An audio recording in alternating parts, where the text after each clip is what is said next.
YouTube recently announced that it plans to censor what it's calling controversial religious and supremacist videos.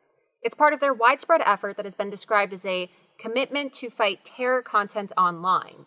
That seems fine at first glance, but don't be fooled. Terror for YouTube is just another word for conservative and right-wing. In order to crack down on videos YouTube doesn't like, they will now hide and demonetize any videos they deem to be controversial or supremacist. There's a lot of content that is posted on the internet daily, which is why YouTube announced that it will utilize the help of trusted flaggers to help identify problematic content.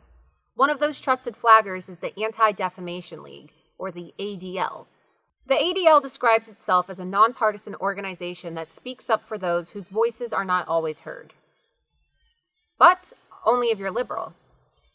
After the ADL published its now notorious defamatory hit list that accused 36 conservatives of being anti-Semites, it became increasingly more evident that the ADL is not nonpartisan, as it claims to be. The ADL is not the voice of the Jewish people. Instead, it's a far-left organization that has historically aligned itself with anti-Israel Democratic politicians and even extreme pro-Islam sentiments. It's easy to call the ADL a far-left, anti-conservative organization.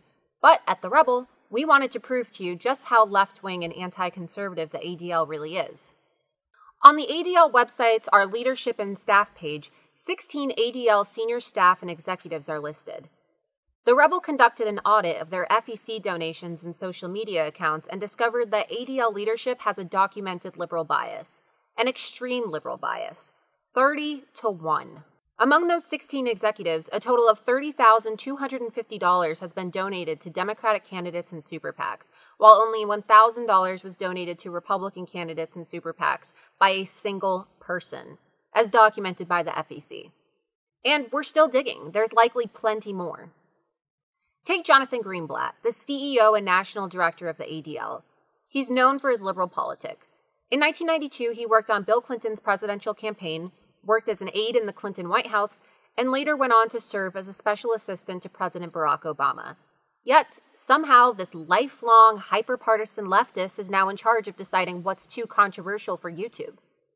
An overview of ADL leadership social media also reveals a strong anti-conservative bias, especially with regards to conservative social media, the very job that YouTube has hired them for.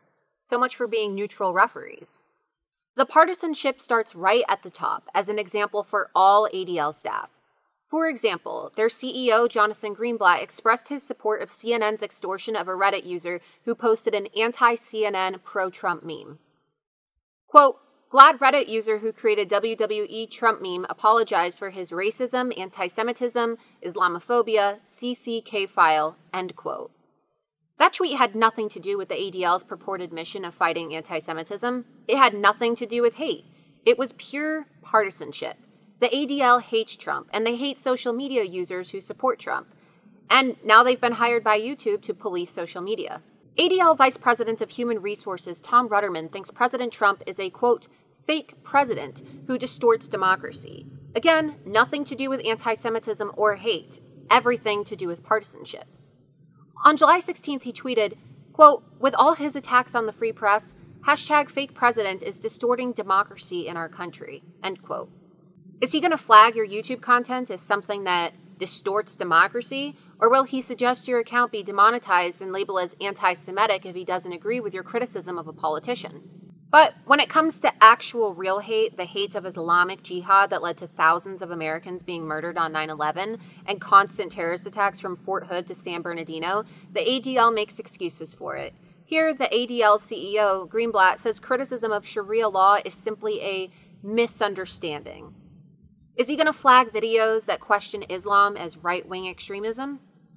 On June 10th, he tweeted, quote, "So-called anti-Sharia marches are about sparking hatred, not spreading understanding. The country can do better," end quote. Greenblatt also thinks that philanthropy from conservatives should be used to fund liberal causes. So, will he flag your fundraiser and crowdsource videos if he deems you to be a hateful person or a supremacist? We've already seen how liberally the ADL uses the word supremacist to describe those who oppose the left-wing group. Greenblatt once tweeted, quote, "We are redirecting Trump philanthropy to fight hate.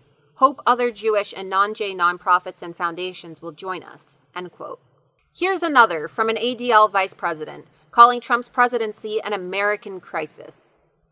Nothing to do with the ADL's mission, nothing to do with anti-Semitism, 100% partisan. And now he's in charge of censoring YouTube.